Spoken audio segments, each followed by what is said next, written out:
Hello everyone, welcome back to my channel. Well, back to my channel, coming back, watching my video. I took some time off to focus on myself. Yeah, just focus on myself, just to take some time because just everyone needs to do that once in a while, and when you don't do that, you kind of get lost. And that's where I was for a while, but yeah, this is where I am. And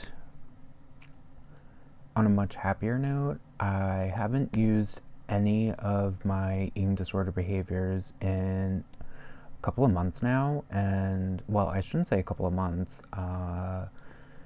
Since I came out of treatment and rehab. So that's a big accomplishment. Yay, me.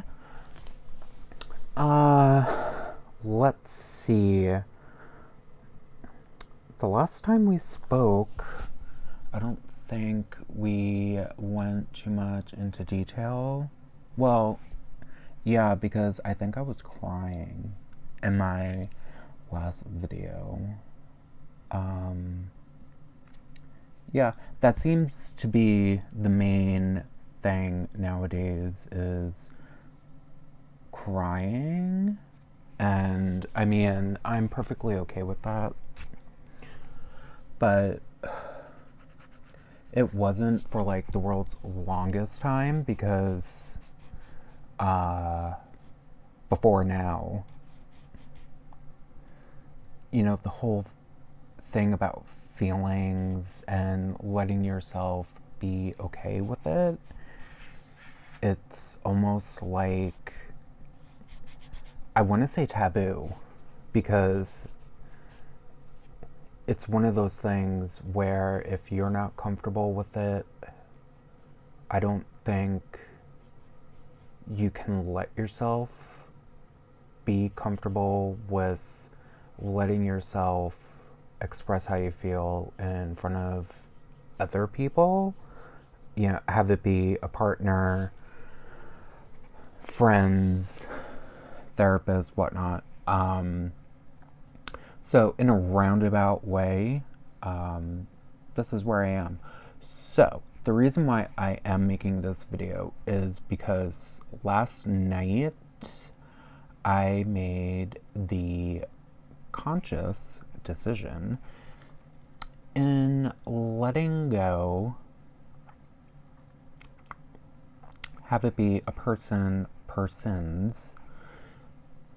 that were a part of my life for a very long time. And it's one of those things where it's so hard to explain, but I'm gonna try my best to explain it. Where, you know how in life, you know, have it be friends, people, whatnot, you come passing through, and if someone does something to you, you give them plenty of chances, and, you know, you say to yourself, you know, you say to your loved one, you know, that's it. I'm not going to let that happen again. And that's where I was for a long time. And, you know, that whole back and forth of telling yourself, is it right? Is it not right? You know, what should I do? What should I not do? But you know what to do, but you don't want to let yourself do it because you're almost kind of afraid of the outcome and the situation, so you put it off for extended amount of time, and you almost kind of avoid the inevitable. And when it does come up, you don't fully say how you feel because you don't want it to be the end. So, I hope that's making sense because this is where my mind was, and I'm getting there, but so there's this term that I honestly think everyone is so familiar with, the forgive and forget term, where, forgive someone, but you can forget what they did because have it be, months ago, years, whatever, that may be. And, start over fresh, start over new. But and yes, I do value that, saying, and I use it in almost some situations, but this situation in particular, I want to say I kind of went back and forth with this with my therapist for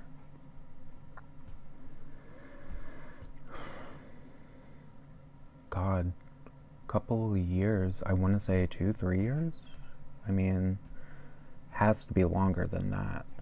But, and it's like, I'm that person that has an opinion, attitude about pretty much everything, but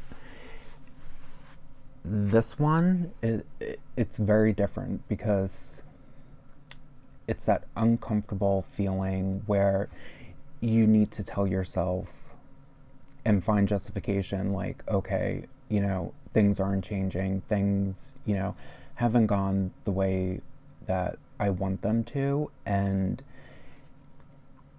if I'm not comfortable making the change or, have it be the first person to put the effort in, but at the same time, I haven't seen the other person put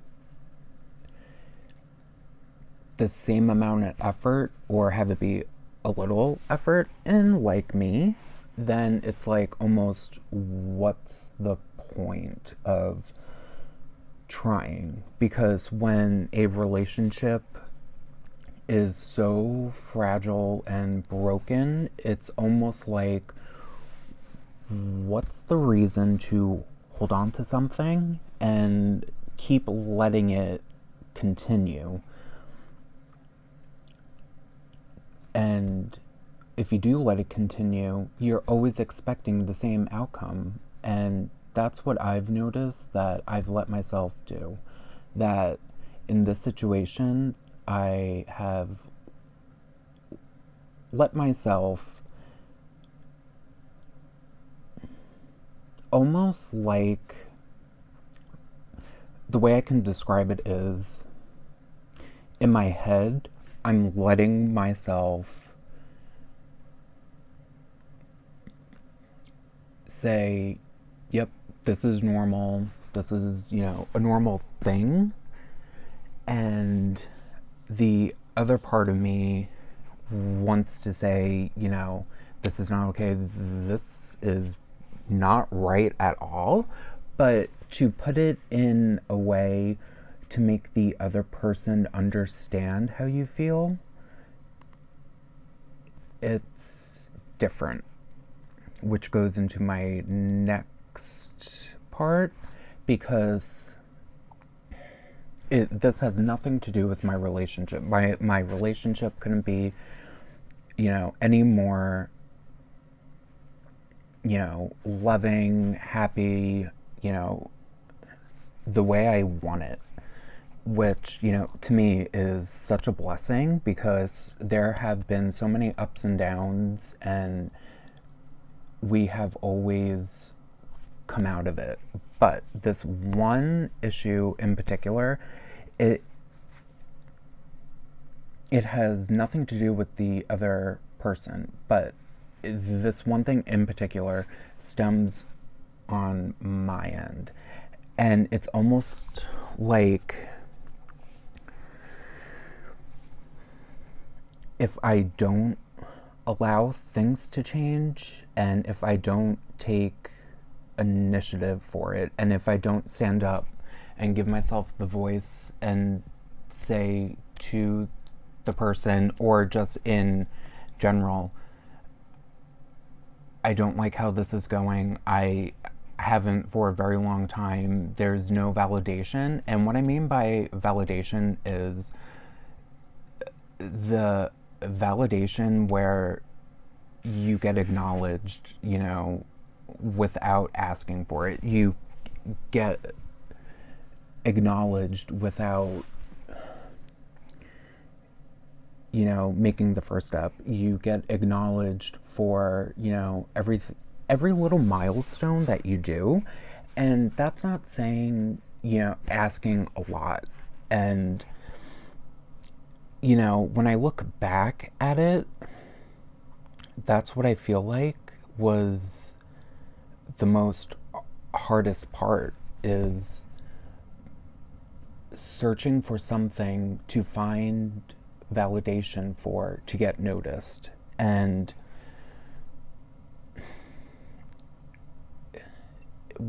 it just leads me back to that question, I'm pretty sure everyone has, not just me, but it just leads to why. And I know that's a stupid thing to say because I probably know the answer, but I mean, just why? And I know a lot of people don't like when people just ask why, but to me, I like asking the question why, because it lets me know how that other person's feeling, and it lets me know how, like, where that person's mind is. So that was, I hope you can understand, or following along at this point, but this leads me in my next point is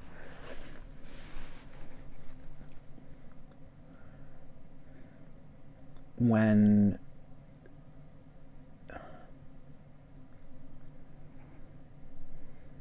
how can I word this? So with me, I was always that happy-go-lucky, carefree person, but there was always something in the back of my mind that,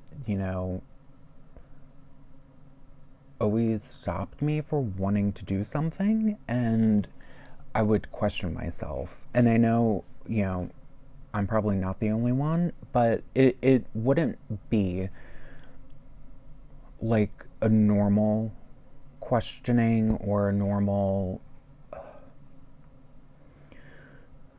like a normal day-to-day thing that we normally do. It would almost be like self-judgment and putting yourself down, and like almost mentally abusing yourself because the other person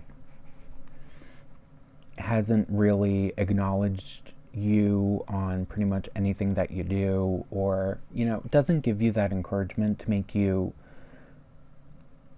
want to continue to do it, or want you to achieve any of your goals. And when I hear people talk about their goals, it's like I never really sat down and wrote down goals for myself, because that really wasn't my thing. That's not how I was brought up. It really wasn't. It was very different, from most people. But I'm pretty sure this sits with a lot of people out there. But I mean, doing my own self judgment, not self judgment, my own self awareness and self assessment, I finally found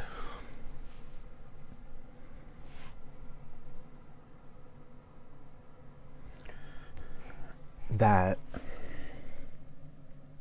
it's okay to have that. It's perfectly fine. So,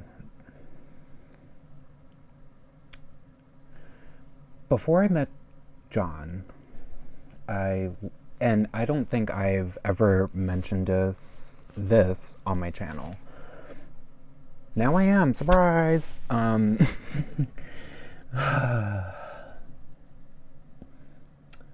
Yeah. Okay. So before I met John, my partner of 7 years now. Yeah, 7 years. I lived in, Long Island, New York. It was. I always get confused with. I think I know the difference between suburban and urban and rural. It wasn't rural. It was like smack dab in the middle of Long Island, so I want to say suburban. It was very suburban, and Long Island is. I mean, if you go to visit Long Island or like drive through, it's very keeping up with the Joneses, pretty much. So, growing up,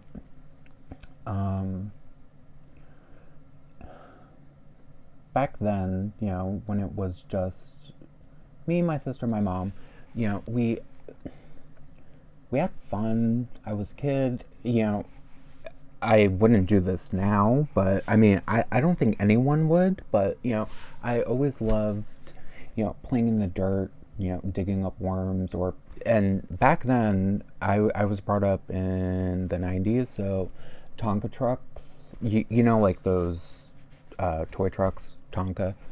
Yeah, those were very popular. I had so many of those. I always played with those. But then I realized something changed. um,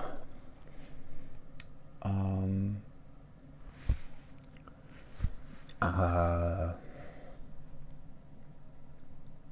I would always take a Sharpie or, a crayon and color my nails. And back then, I didn't realize what it was. I was, doing, whatever I wanted, Now, looking back, I realize that that was me self-expressing myself. And when I was little, I grew my hair. I had like a little ponytail, and for the longest time, I just never wanted to cut my hair. But I always did this weird thing with my jaw, and when I get excited, I go like that, like I clench it. That's just how I express myself. But my teachers always told me not to do it, because like when I get into something, I get excited. That's just me, expressing myself. Like if I really like something, or if I'm like really into it, I find myself doing that. And when I get overexcited, I find myself doing that. And when I was little, I had a learning disability. What was it? My reading. It was a little dyslexic. I can't. I don't know how to say it, but you get what I'm saying at this point. So I would mix up a lot of the words, and I got held back in second grade. So I was always older. I was the oldest in, my grade. So I got picked on for that, and I was chunky back then, and fat. I didn't know what the hell I was doing, with myself. I always had like a mustache, so I matured early. Well, early than pretty much everyone in my grade. So, I got picked on for that. Um, it was hard, and I always went to my parental figure. It and I love saying this term. I coined it from my friend, but it was always the quick and dirty. Told her how I felt, and then it's always that move on from it. Like, we don't sit, relish in the moment, and that has always, been a real problem. Which leads me to now, because it's almost like when you're little, you need,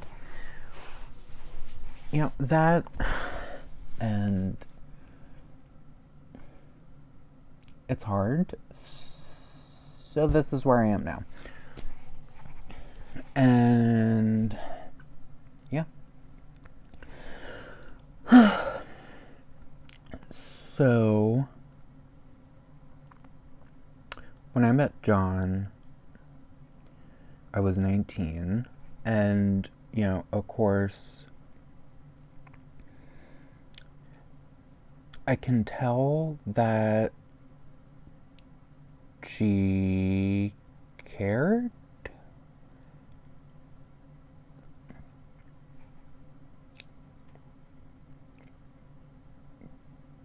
Yeah.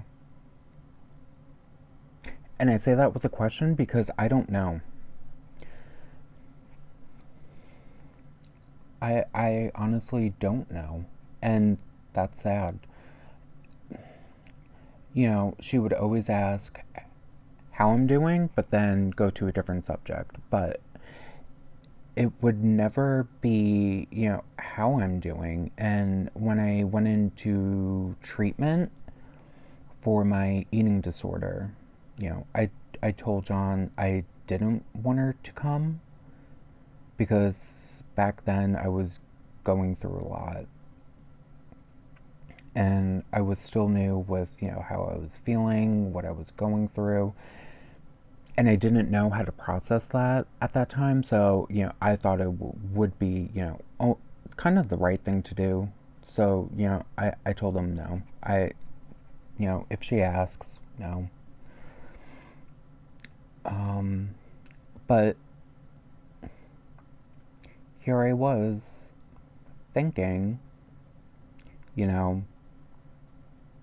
she's going to, do what's best and, come visit. Because when something like that happens, it shifts. Because we're not dealing with a broken leg. We're not dealing with, oh, I tripped and fell and, I'm couch bound. This is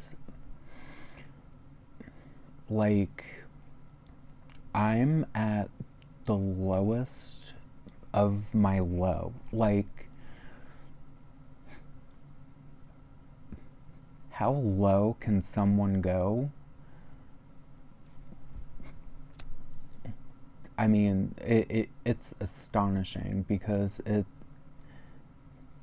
that was like the lowest point in my life, and I'm just so grateful John came because that really helped me. And my dear close friend, who's also my roommate's friend, she came as well. And just having those two people come, it really helped a lot because it just makes you see, puts things into perspective. Like, I need to make changes, and I have a reason to live, and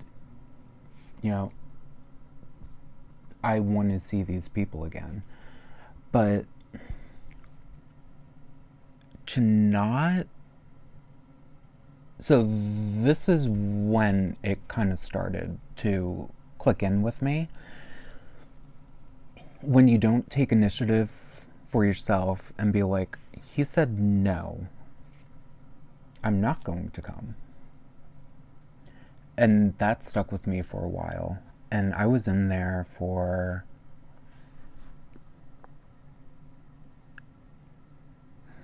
a while. I can't even, it was so long ago. But I know John will tell me after this, but I was in there for a month or two. Never came. I honestly don't remember if I had a phone call with her. So I dealt with that in therapy when I came out. And then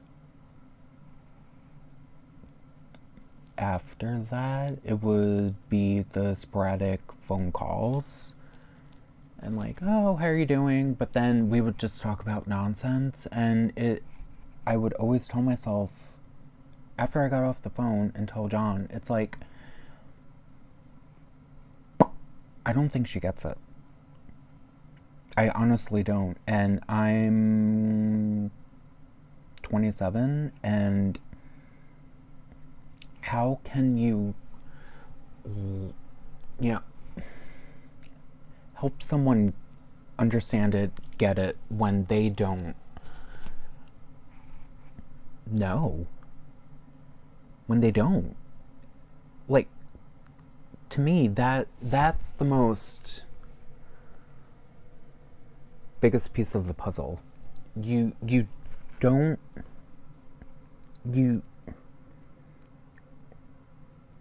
and like, I still sit here and, when I write down in my journal every day, it's like, you honestly don't care. You made it a point when I left New York and told John,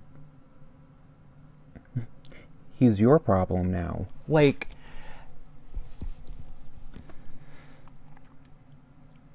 have it be, we did different things, we had different views. Perfectly fine. But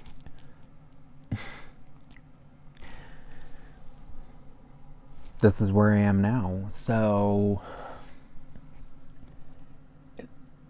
I can't help someone or, still be in limbo with myself and still take care of myself and then worry about that other person when they don't put the same effort I do in.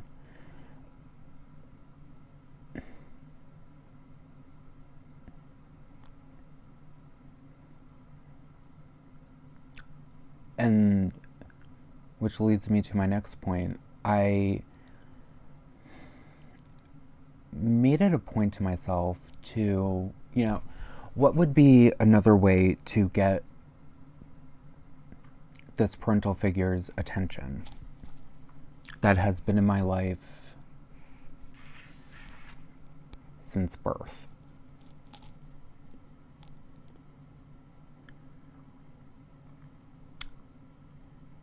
Because you can only take, how people are feeling through text differently. So I decided, okay, I'm going to write a note, because I don't think anyone has done that in, a long time. So, oh my God, I made so many rough drafts until I was like, you know what? I'm just purposely making rough drafts so I don't have to do this. So I told myself, I was like, this note is just going to be it. I think it was one. So if I'm counting the pages. I'm doing front, the back. It was it was 2 pages, but both front to back, so 2 pages. And I'm like, you know what? I honestly feel like, I'm going to get a response. I'm going to get a response, and, I hope she, understands. No. And because I'm in a different state, Massachusetts and Long Island, 4-hour car ride.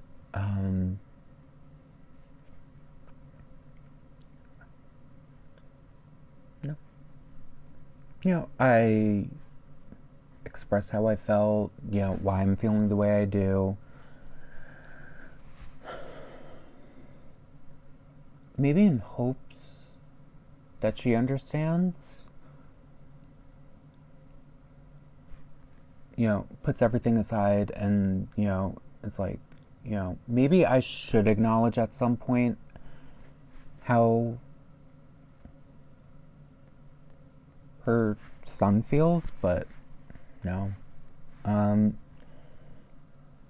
It didn't go like that.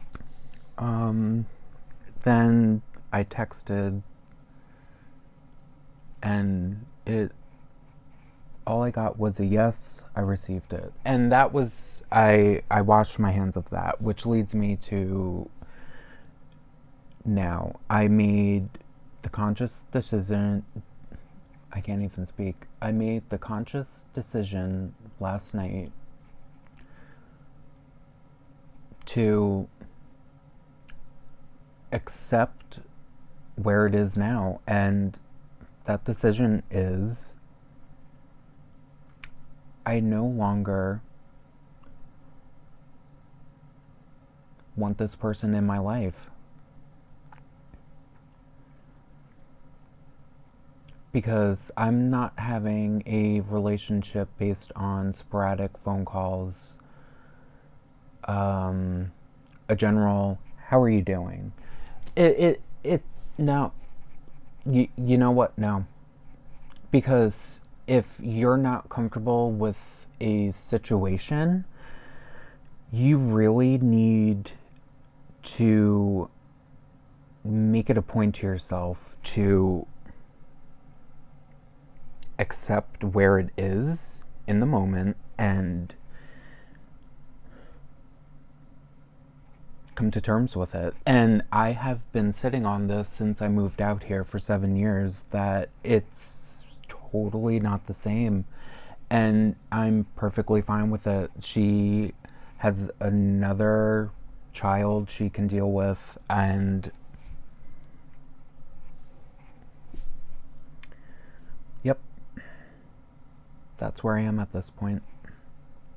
And I came to this point because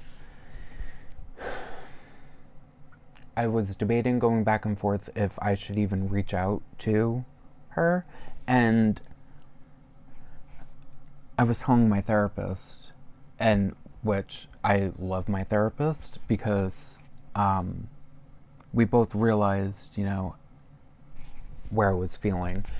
And I told her, I was like, every time I reach out to her, I feel the same. I don't feel different, and I don't leave a conversation like, wow, holy shit. That that conversation had to be, the best conversation I had in 7 years. Things are finally looking up. No, every conversation I have is I don't think she gets it. So that's the sad part. So, which is why I made that conscious decision last night and now to be done with this person. And I think you probably guessed by now, it's my mom. And you know, I've debated going back and forth whether to, you know, actually talk about stuff because I'm afraid what the other person's gonna say or, you know, get mad that I'm bringing it up. But it's 2020 and it shouldn't matter at this point because I am a 27-year-old adult.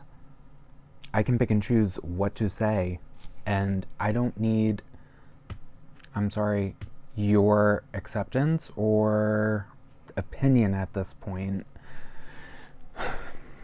when you really aren't in any place to give it. I mean, yeah, take it with what you want. So that's where I am, and I mean, this is just a general update of, you know, where I've been and, you know, how I'm feeling. If you made it through this video, and if you're going through the same thing, you know, feel free to let me know down below, but this can be an open conversation for anyone, so, I mean, have at it. And yeah, I hope everyone is doing well during this time and is being safe. I know we are, and, you know, couldn't ask for anything better. So yeah, hope you enjoyed the video and stay safe.